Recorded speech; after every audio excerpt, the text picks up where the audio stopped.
Namaskar, this is Bonali Mishra for NE24 channel. MLA Dipan Chakrabarti laid the foundation stone of the newly constructed full-length statue of Netaji Subhash Chandra Bose at Rangerkhari. On Sunday from 12:30 p.m. to 2 p.m., MLA Dipan Chakrabarti performed Bhumi Pujan for the installation of a full-length statue of Netaji Subhash Chandra Bose, one of the revolutionaries and patriots of India's freedom struggle at Silchar Rangerkhari Point, and the members of the Netaji Statue New Construction and Installation Committee participated in it. In his speech, MLA and Chief Convener of the committee, Dipan Chakrabarti, said that the full-length statue of Netaji will be installed on 23rd January, the birthday of Netaji Subhash Chandra Bose. Netaji Subhash Chandra Bose's contribution is memorable. He sacrificed for freedom struggle. It's beyond imagination. Netaji's contribution will always be remembered by Indians. He also said that the present statue will increase the dignity of the new Silchar area by extending help to all the people for the installation of his statue. He called and later said that the Netaji statue will be temporarily shifted to Gandhibagh Park Garden. Co-convener Uttam Kumar Saha, who conducted the event, said that they are all ready to install the newly constructed full-length statue of Netaji. Netaji researcher Nihar Ranjan Paul said the current statue of Netaji was installed in 1983. There is no person in India who does not know Netaji. Netaji's strong leadership and contribution is in the life of every people in India. If you want to know India, you should know Netaji. Treasurer Rudra Narayan Gupta, Devjyoti Swami, Engineer Sogat Som, Engineer Ankush Kumar Roy, Mulchand Ved, Dr. Vivas Dev, Kachar District BJP President Bimalendu Roy, former Municipal Commissioner Madhu Mita Sharma, Chameli Paul, Mitu Shuklavaidya, Sanjay Roy, among others present on the day. Mridul Majumdar, Devasis Som, Amitesh Chakrabarti, Jaideep Chakrabarti and others. Anshuman Roy, Mahasha, an established businessman of Silchar, handed over a check of 25,000 rupees to Dipan Chakrabarti, MLA and the father of the committee for the installation of Netaji's statue. For more updated news, subscribe our channel NE24 and follow Facebook page. সকলের প্রতি কৃতজ্ঞতা জ্ঞাপন করছি।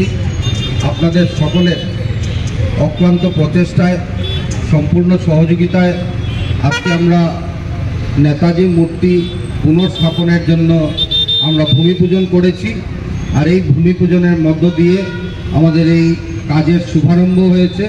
এখানে উপস্থিত রয়েছেন আমাদের যিনি কনভেনার উত্তম সাহা মহাশয়, উপস্থিত আছেন বিশেষ নেতাজি গবেষক আমাদের এই সংস্থার যিনি সভাপতি হিসাবে আছেন নিহার পাল মহাশয়, নিহার রঞ্জন পাল, উপস্থিত রয়েছেন ট্রেজারার রুদ্রনারায়ণ গুপ্ত মহাশয়, উপস্থিত আছেন আমাদের এই কমিটির মেম্বার দেবজ্যোতি স্বামী মহাশয়, উপস্থিত আছেন কমিটি মেম্বার সঞ্জয় রায়, শান্তনু রায়, দেবাশিস সোম, অরিজিৎ গোস্বামী, শতদল ভট্টাচার্য। এখানে সর্বোপরি উপস্থিত আছেন আমাদের অংশুকুমার রায় সহ বিভিন্ন ব্যক্তিবর্গরা, যারা এই নেতাজি মূর্তি নবনির্মাণ ও স্থাপনা কমিটির পক্ষে ওনারা সবাই এসছেন। আমাদের ভারতীয় জনতা পার্টি কাছাড় জেলার সম্মানিত সভাপতি বিমলেন্দু রায়, আমাদের এই যে কমিটি, এই কমিটির আরেকজন উপদেষ্টা, তো সকলকে নিয়ে আজকে আমরা এই ভূমি পূজন সম্পন্ন করেছি। এই মুহূর্তে আমরা অত্যন্ত আবেগিক যে আমরা এই যে নেতাজি মূর্তি 1983 সালে স্থাপনা হয়েছিল 26 জানুয়ারি, যে মূর্তি যারা স্থাপনা করেছেন আমরা তাদেরকে শ্রদ্ধা নিবেদন করতে চাই করার জন্য।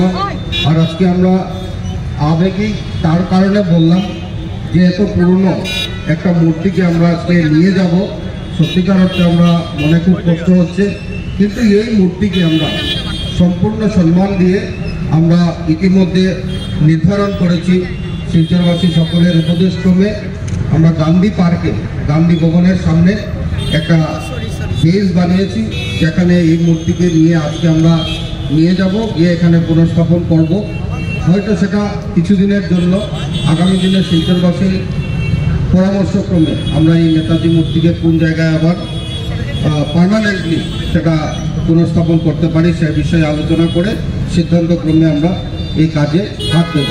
তার আগে আমরা জানি যে আজকে আমরা বলেছি যে আগামী 23 জানুয়ারি 2024 এই দিনটাকে সামনে রেখে শিলচর নেতাজি মূর্তি নবনির্মাণ ও স্থাপনা কমিটিদের কাজ শুরু করেছে, যাতে আমরা ওই দিনটাতে নেতাজি মূর্তিকে আমরা পুনঃস্থাপন করতে পারি। যাই হোক, এটা আপনাদের সহযোগিতা ও ভগবানের আশীর্বাদে হয়তো এই দিন হবে বা কোন দিন হবে এই মুহূর্তে আমরা জানি না, কিন্তু 23 জানুয়ারি আমরা 2024কে সামনে রেখে 2025কে সামনে রেখে 23 জানুয়ারি 2025কে সামনে রেখে আমরা এই কাজে হাত দিয়েছি। আশা রাখছি যে সকলের আশীর্বাদে হয়তো আমরা আমাদের টার্গেটে আমরা যেতে সক্ষম হব। তার মধ্যে আমরা বলে রাখছি যে এই কাজের ব্যাপার যে কাজ শুরু হয়েছে, যে রোটারিটা, এই রোটারিটা এখানে জানেন যে আমরা স্বাগত সোম রয়েছেন ইঞ্জিনিয়ার সাহেব, উনি ডিজাইন করেছেন। তো ভূমি পূজনের পরেই পুরো মুহূর্তে আমরা দেখেছি ওনার মিস্ত্রি এসে গেছেন, ওনার যারা স্টাফ এসে গেছেন, ওনারা কাজ শুরু করবেন। তো এই যে কাজ, এই কাজে আমরা জানি যে অনেকটা সময় লাগবে। রাঙ্গিরখাড়ি একদম মেইন পয়েন্টে কাজটা শুরু হয়েছে। যাই হোক, আমরা টার্গেটে যাতে 23 তারিখে আমরা এটাকে পুনঃস্থাপন করতে পারি, তার জন্য আশীর্বাদ যাতে সকলে বর্ষণ করেন। যদি কোনো কারণে এই ডেট আমরা মিস হয়, তাহলে আমরা 23 জানুয়ারি যাতে নেতাজিকে সসম্মানে আমরা রেখে তার প্রতি শ্রদ্ধাঞ্জলি জ্ঞাপন করতে পারি, তার জন্য আমরা গান্ধী পার্কে এই নেতাজি স্ট্যাচুকে আমরা আবার পুনঃস্থাপন করছি। এইভাবে মোটামুটি পরিকল্পনা আমাদের রয়েছে এই মুহূর্তে।